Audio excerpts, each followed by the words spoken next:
apabila ditanya oleh orang, apa hukum kita belajar ilmu tasawuf?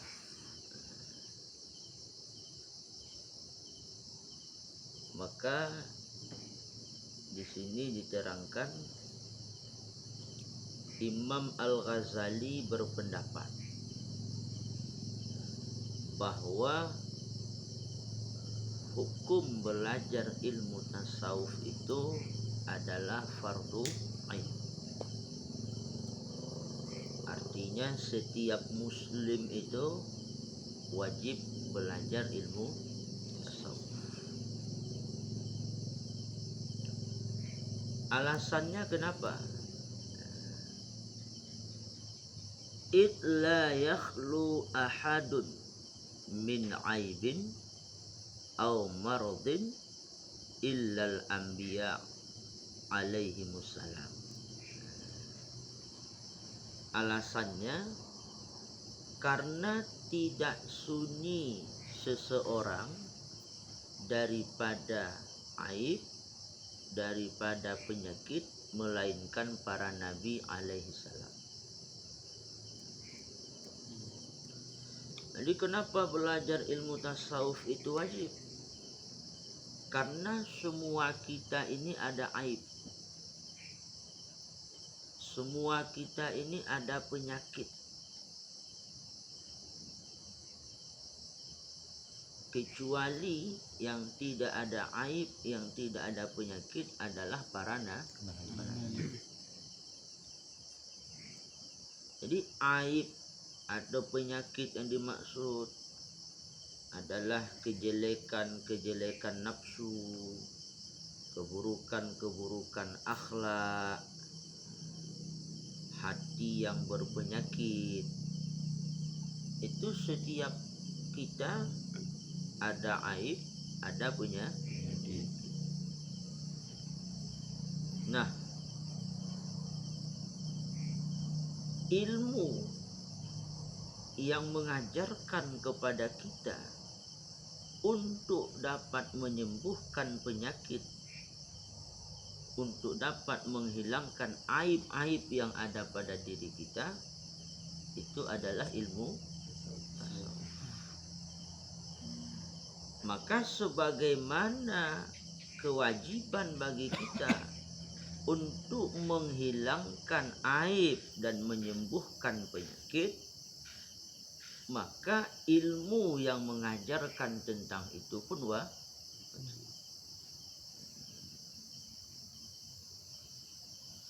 Pada diri Tengku Darmili ada sifat kesombongan, ada malas, ada hati yang lalai, ada ujub, ada ria, ada cinta dunia, ada cinta kemegahan, ada cinta popularitas, ingin di-subscribe. Itu penyakit. Itu penyakit.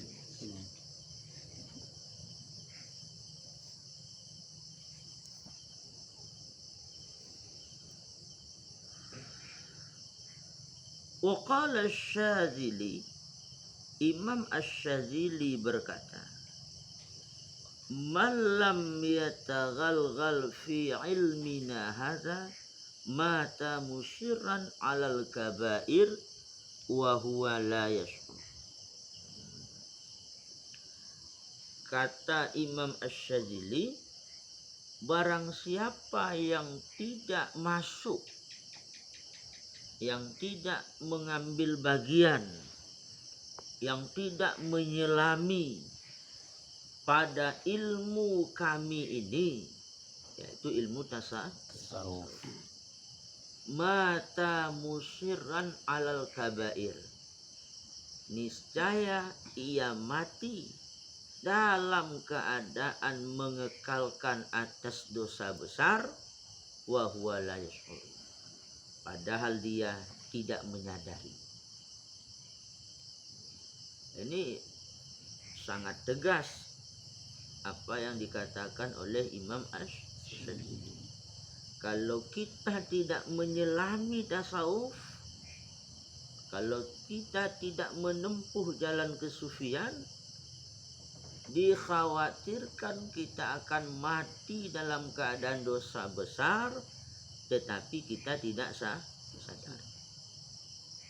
Makna dosa besar di sini bukan zina, bukan membunuh, tapi dosa besar yang batin. Karena dalam tasawuf itu, bagaimana diterangkan di dalam Sirus Salikin, dosa besar itu ada dosa besar yang zahir, ada dosa besar yang batin. Jadi makna dosa besar di sini adalah dosa besar batin. Jadi ini ancamannya.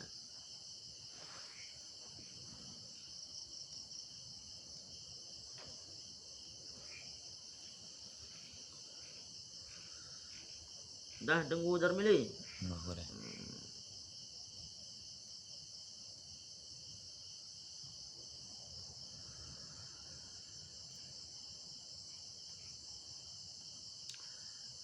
Kemudian yang kedua, wa amma fadilatuh. Adapun keutamaan atau kelebihan ilmu tasawuf itu, faqad taqaddama anna mawdu'ahu az-zatul aliyah. Maka sungguh sebelumnya telah dijelaskan bahwa maudhu' ilmu tasawuf itu adalah tentang zat Allah yang maha tinggi. Artinya untuk kita dapat mengenal Allah. Jadi ilmu tasawuf itu adalah satu ilmu untuk kita dapat mengenal Allah. Jadi mengenal Allah ini adakala kita mengenal Allah itu dengan burhan, dengan dalil-dalil. Itu juga mengenal Allah. Atau ada tingkat yang kedua, mengenal Allah itu dengan syuhud dan ayan. Jadi kalau bagi talibin atau bagi muqtadi atau dalam akidah, mengenal Allah itu dengan tapi kalau bagi sairin, bagi salikin, bagi muhibbin, itu mengenal Allah dengan syuhud dan ayan.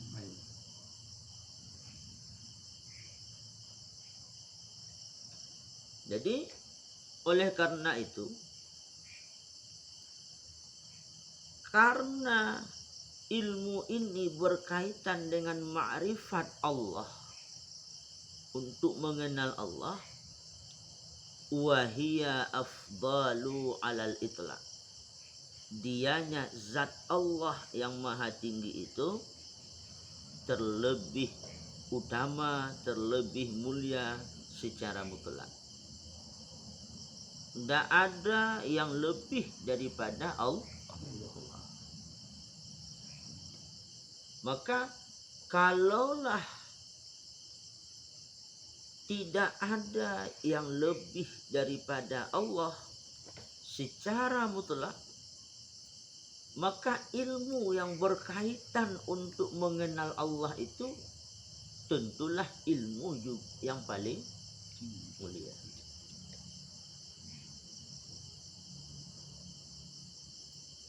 Zat Allah yang maha tinggi itu tidak ada yang lebih daripadanya. Maka ilmu untuk mengenalnya, maka itu juga setinggi-tinggi ilmu.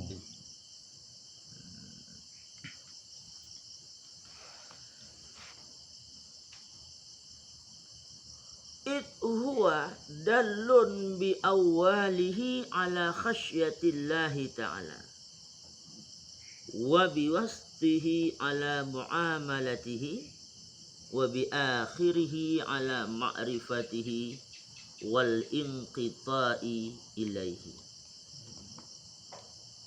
Karena dianya ilmu tasawuf itu menunjuki dengan permulaannya ke atas takut kepada Allah, dan dengan pertengahannya ke atas bermuamalah dengan Allah, dan dengan akhirnya ke atas bermakrifat Allah dan terputus kepadanya Allah. Kenapa ilmu tasawuf ini semulia-mulia ilmu? Karena awal daripada tasawuf itu adalah mendidik kita supaya tumbuh rasa takut kita kepada Allah. Khasyah, takut kita kepada Allah. Yang mana khasyah ini, takut kepada Allah ini hanya akan tumbuh apabila kita menempuh jalan tasawuf. Dan inilah khasyah, inilah sebenarnya sifatnya orang-orang yang berilmu. Maka dikatakan dalam Al-Quran, innama yakhshallaha min ibadihil ulama. Hanya saja takut akan Allah itu daripada hamba-hambanya adalah ulama.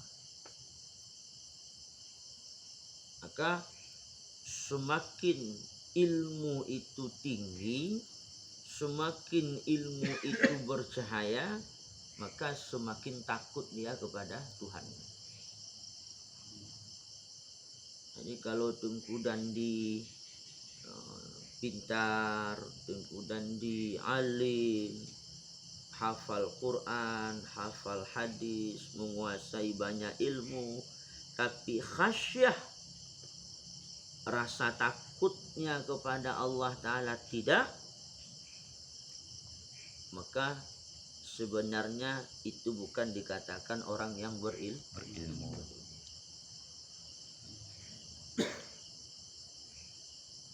Jadi tasawuf inilah yang mendidik batin-batin kita supaya betul-betul takut kepada Allah.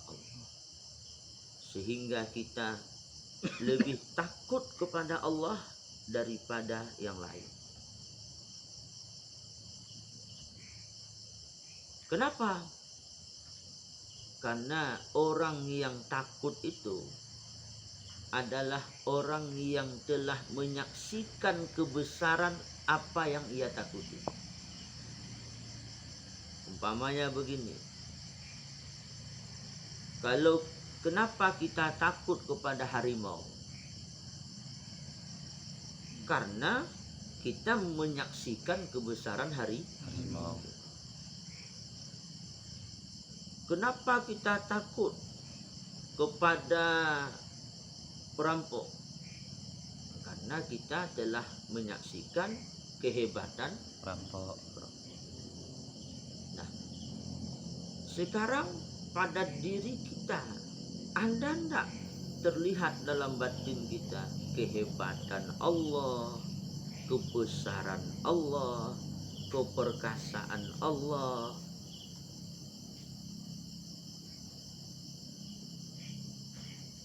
Kalau itu tidak ada, bagaimana kita takut kepada Allah?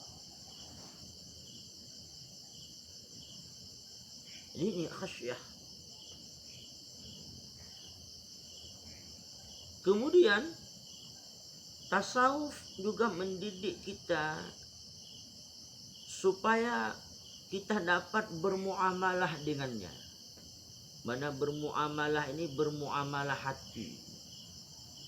Supaya hati kita ini senantiasa bermuamalah, senantiasa berhubungan dengan Allah. kita senantiasa mengingatnya, hati kita selalu tersangkut kepadanya, hati kita selalu hudur di hadapan Allah, tidak ada lupa, tidak ada lalai di dalam hati kita daripada mengingat Allah. Baik dalam kita sembahyang, hati kita bermuamalah dengan Allah. Ketika kita bekerja, hati kita bermuamalah dengan Allah. Ketika kita di jalan, ketika duduk, ketika kita beraktivitas, apapun yang kita lakukan, hati kita selalu tersangkut, selalu bermuamalah kepada Allah. Jadi ini tasawuf. Makanya dalam definisi tasawuf oleh sebahagian sufi mengatakan antakuna ma'allah bila alaqah,